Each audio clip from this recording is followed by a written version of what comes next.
You know, in the presentation that Chris did, I was amazed that there were 250,000 slaves in one state, just in the state of Texas. I mean, there were so many other states where there were slaves, but 250,000 in one state. Anyway, I am George Franklin, the legend. And my transplant story started, I guess, when I was probably 17 years old, when they found that there was some kidney issues with me. And I was in high school at the time. And I managed to get out of high school, graduated. And my sister announced that she was getting married in October, and I had planned to go into the military from high school. That didn't happen. I ended up in the hospital, missed her wedding, and almost died in the hospital. I had caught some viral pneumonia while I was in there, and went into a coma. The doctors told my mother that she needed to go home and prepare because her firstborn male child was not going to make it the night. That was 53, 54 years ago. So sometimes, obviously I made it tonight. And my grandmother's told me many stories about walking past my room and seeing the doctors up in my chest. My heart had stopped. But I bless God truly for just being here. I dialyzed. I was on hemodialysis for 3 years. Back in the day, we were talking to one of the brothers who's on dialysis. He went for 3 hours. Well, we had to go for 6. And there was a machine that was twice as big as this podium. And they called the old Tramadol machine. And we went for 6 hours a day, 3 days a week. So Monday, Wednesday, and Friday, that's where this 18-year-old had to be. Didn't have too many troubles on dialysis other than having surgery every 4 or 5 months. There was something wrong. The shunt clotted off, and well, I had a shunt in one of these legs, probably the left leg, I don't remember now. And then that we were already told that if you don't feel that little burr in your leg, you got to come into the hospital. Well, I called the hospital and said, I don't feel it. And the doctor on duty said, oh, well, you've got dialysis tomorrow, just come in tomorrow. And then when I told the nurses that, they said, who told you that? And I said, Dr. Guha. And they all, did the lip thing. And so I had to go back into surgery to have another shunt put in. And they dialyzed me using needles that time. Anyway, fast forward 3 years of dialysis. I was working part-time, and I got a call for a kidney in May and in April.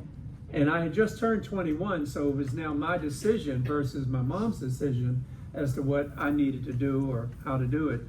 So I came in and got the transplant. The kidney came from Gerald Ford's wife's press secretary's husband. Wow. And that's all I knew about that. And I had been told that he had committed suicide, I think. He had a gambling problem. And I got one kidney, a lady named Maggie Taylor got the other, and neither of the kidneys did anything. They just sat there. I think they called me the day after Mother's Day in May to say that they were going to take it back out. I went into a serious depression, but I had never stopped dialysis because the kidney never worked. So I went 6 whole months after they took the kidney out with no surgery. So, and that was the first in those 3 years. So when the beeper went off, we had little pagers back then. This was pre-cell phone. And we had little beepers, and you weren't to give the number out to anyone. If it went off, you knew it was the hospital calling you. And I remember a snow. I remember I was working in Baltimore, and my car slid off the road. And I remember someone, and I wish I had gotten a name or number or something, but someone stopped to help me get my car back on the road. And I drove to George Washington University Medical Center in DC, and my surgeon literally had to sit on the side of my bed and convince me to take this kidney. Because you told me the first one was going to work and it didn't, and da-da-da-da-da. George, do not turn down this kidney.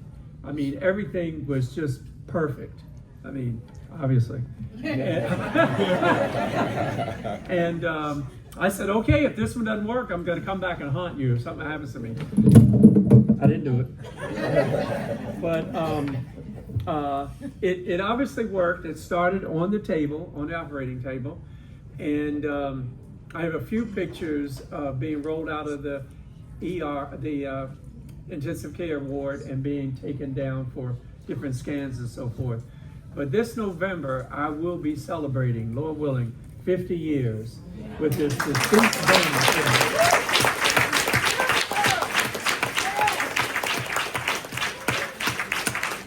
And back in those days, they weren't doing living donor transplants. Now there were a couple of hospitals. Oh, did I mess it up? There were a couple of hospitals that I want to say in Wisconsin and Michigan, I believe, that were doing transplants back in that day. This was in 1975, and we predate OPOs. There were no OPOs. We predate UNOS, and when a kidney became available in DC, there was an organization called COF, Southeast Oregon Procurement Foundation, and that was really specifically for the DC area. And if a kidney became available, which was all they were doing right then, all of us, myself, a young lady named Jerry, a young lady named Yolanda, a young lady named Maureen, we would all come in. And whoever got the kidney, we were happy for. But, we were clapping and very happy. Well, it's not, you guys can go home. So-and-so's going to get the kidney. But I've had open heart surgery to replace a heart valve. I've had hernia repair, which went bad, and they had to redo it again. The open heart surgery was to replace our aortic heart valve with the St. Jude valve. I have had gallbladder removal, and each time they would say, you're going to lose some kidney function. Never did. And at the transplant games in 2022, I swam, my heart stopped, just walking across the pool deck, minding my business, and going over to where the spectators were sitting, and it just stopped. And one of the team managers caught me to prevent me from falling on the concrete deck, and it took 2 AEDs and a third one in the ambulance to get my heart started again. Now, this was 50 years after it stopped in 1972, when they had told my mother that she needed to go home and prepare. So I'm figuring every 50 years, I'm good for it. I'm good for another 50 years. But God has been merciful. He has been kind. I mean, but who is rich in mercy? All the different things that I've had happen to me. I've lived to see my grandmother reach 80-some years old. My mother passed away a couple of years ago. She was 90. I have a son who's 46, I think. This young man sitting here named Boo. I wouldn't be here in Florida waiting on the sharks to eat us up in the ocean out there if it wasn't for him. I brother, you have no idea. I mean, we drove down here to Florida in April, I think it was. This time we found out about the flight, flew. But, even going to the games, 12, 14 hours, and my car broke down the day before, and they said, we don't get the parts until next week. Oh, I need to be in Birmingham tomorrow. And he was driving, and I rode, and, I have trouble getting out of cars. He'll come around and yank me out. And I truly thank God for you, brother. I do. He's even got me playing bingo. I go to bingo with he and his mother on Friday, so we missed bingo last week. So you know, next week will be my week to win. I haven't won in a while. What do you think, sweetheart? Liver recipient too. And he's a 4-year liver recipient. And I know I'm going to ask all of the transplant recipients to stand. I know this one. Ooh.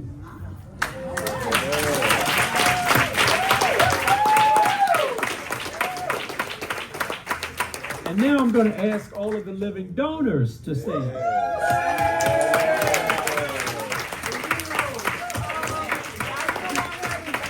She's standing. Okay. She's looking to make sure you stand. Ambassadors, thank you. All right, yes. And one is in the lobby checking in. Okay. Yes. But I really, you know, this is to encourage anyone that's on the list to stay on the list, to double list.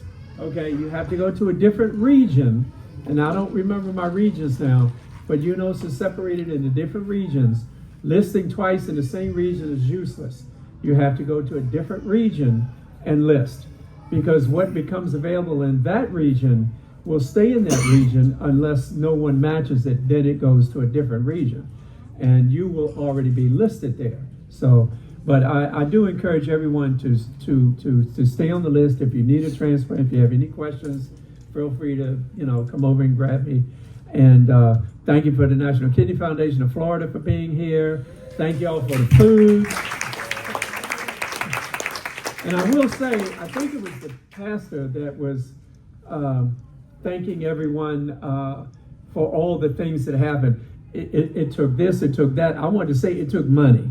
And so, Tris, you and Taurus, you know, I know y'all have put a whole lot of work into this, and it's not even, it's just getting started. I mean, there's something tomorrow, there's something Sunday. So I thank God for, but where's Taurus?